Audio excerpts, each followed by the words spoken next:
Alam mo ba na si Chip ay dating isang maliit na fox na sinusubukang mamuhay sa malupit na disyerto ng Ajalta. At siya ay natagpuan ni Dr. Baker at dinala sa sekretong laboratory 1718 kung saan siya ay genetically pinahusay sa pamamagitan ng teknolohiya na mayroon ang laboratorio. Gayunpaman, likas na ang katamaran niya noon at gusto lang niyang mamuhay ng walang iniisip at walang pakialam sa mga nangyayari sa paligid. Bago po natin simulan ang kwento, ay hinihingi ko po ang inyong like and subscribe para po sa ating Mountain Channel. Salamat po. Noong una, bago pa lamang makita ni Dr. Baker si Chip, siya ay isang karaniwang munting fox. Walang kaibahan sa libo-libong iba pang mga fox sa buong Ajalta.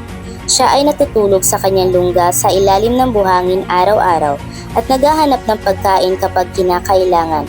Hanggang sa matagpuan niya ang isang supot ng potato chips na may kalahating laman na iniwan ng isang manlalakbay. Ang mundo ni Chip ay nag-iba pagkatapos noon dahil ang kakaibang lasa at malutong na texture na iyon ay tiyak na ang pinakamataas na katalinuhan ng tao na naiisip niya. Pagkatapos ng banal na karanasan na iyon para sa kanya ay naghihintay siya sa mga ruta ng kalakalan araw-araw. Ngunit hindi niya na natikman ang ginintoang napakasarap na pagkain na iyon. Nagnakaw pa nga siya ng ilang patatas mula sa nayon at muntik na siyang madali ng mga asong may ketong. Ngunit ano nga ba ang patatas kumpara sa potato chips? At sa kasamaang palad ay hindi na muli siya nakakita ng pangalawang supot ng potato chips, kundi kalamidad, isang lindol na nagbabanta sa pagguho ng kanyang lungga. Hindi siya nagpanik gaya ng iba sa kanyang mga kalahi.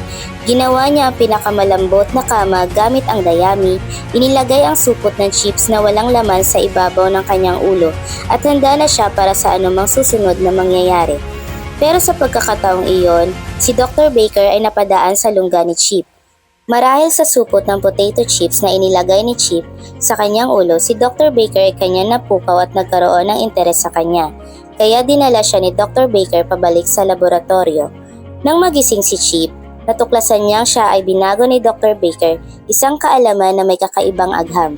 Nakakuha si Chip ng pambihirang katalinuhan at hindi nagtagal ay naatasan siya subukan ang teknolohiyang portal ng laboratorio.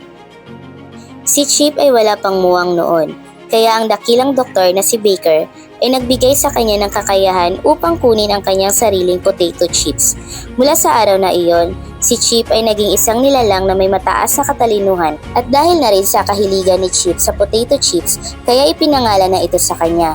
At dito siya ay malayang makakuha ng mga potato chips kahit saan sa pamamagitan lamang ng portal. Ngunit hindi ganon kadali ang magiging pamumuhay niya sapagkat ipinapaalala ni Dr. Baker bukod sa pagkain ng potato chips ay bilang mga matatalinong scholar ay kailangan din nilang magsagawa ng walang humpay na siyentipikong pananaliksik. Magtala ng eksperimental na datos, mag-assemble ng mga robot at hulihin pati ang mga malalagkit na jellyfish sa dagat na nakapaligid sa isla. Sa madaling salita ay trabaho. Para kay Chip ay isa itong nakakatakot na konsepto. Labis siyang naapektuhan nang malaman niya ang mga gawaing ito sa kadahilan ng siya ay isang tamad. At mula noon ay ang magagawa na lamang niya sa trabaho ay humanap ng paraan kung paano siya makapagpahinga at kumain ng potato chips. Kalaunan ay si Dr. Octavius ang naging bagong pinuno ng laboratorio at ginawa niya itong pabrika ng mga armas at ginamit ang teknolohiyang pinaghirapan ni Dr. Baker upang mapakinabangan ng buong mundo upang gumawa ng mga sandata ng digmaan at ibenta ang mga ito sa Los Pecados. Sa mga oras na iyon ay hindi matanggap ni Dr. Baker ang mga nangyayari kaya siya ay tumakas at nagpakalayo-layo. Inakala ni Chip na si Dr. Baker ay nagpapahinga lamang, ngunit nabunyag ang katotohanan na si Dr. Baker ay nagtatago at pinapahusay pa ang isang android na si Angela.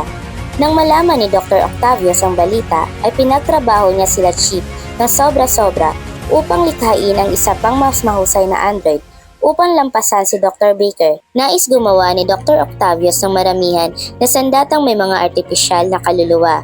Nadagdagan ng 10 beses ang kanilang trabaho. Nagtrabaho sila Chip mula madaling araw hanggang dapit hapon, nang walang anumang pahinga.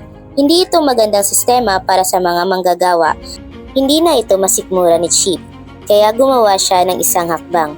kinuha ni Chip ang pagkakataon na maging isang leader sa isang grupo na maghahanap kay Dr. Baker para ibalik sa laboratorio. At dito ay ginamit ni Chip ang kanyang mga kaalaman at paggamit sa kanyang portal upang hanapin si Dr. Baker. Ginagawa ito ni Chip para bumalik sa dati at maayos ang kanilang mga trabaho. Dahil na rin na mas gusto niya ang pamamalakad ni Dr. Baker kumpara sa kasalukuyang namumuno. At sa wakas, ang pinagtataguan ni Dr. Baker ay nahanap nila Chip.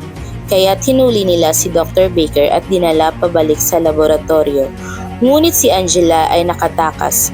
At dahil dito si Dr. Baker ay nakaranas ng sobra-sobrang pag-aalala para kay Angela at nakaranas ng matinding depresyon. Samantalang si Chip ay nakatanggap ng 100 supot ng original flavored potato chip bilang bonus. At dahil na rin sa pangyayaring ito, ay na-promote si Chip at tumaas ang kanyang sahod. Ngunit sa pagtaas ng kanyang posisyon, ay nadagdagan din ang kanyang trabaho at responsibilidad. Ito ay isang matinding pagsubok para kay Chip. Dahil nga siya ay isang tamad at ang gusto lamang sa buhay ay mag-relax, umupo sa kanyang upuan at kumain ng potato chips. Dito ay napapaisip na si Chip na magretiro sa kanyang trabaho kasama ang kanyang mga naimbak na potato chip. Kaya't hinikayat niya si Dr. Baker na magpagaling sa kanyang nararanasang depresyon.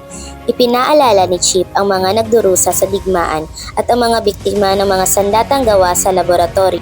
At dito ay nangako si Chip na tutulungan niya si Dr. Baker na mabawi ang laboratorio dahil naniniwala si Chip na si Dr. Baker lang ang makakaayos ng mga pangyayari sa laboratorio at maibalik ito sa dating sigla.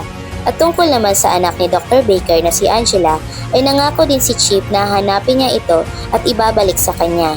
At ang hiling lang ni Chip kay Dr. Baker ay kapag nahanap na si Angela ay ilayo ito sa kanya dahil ang kanilang huling pagkikita ay pinagsuot siya ng isang makapal at pink na damit. At ang paghahanap ni Chip kay Angela, ang hindi niya alam ay dito na magsisimula ang bago niyang pakikipagsapalaran sa lugar ng Land of Dawn.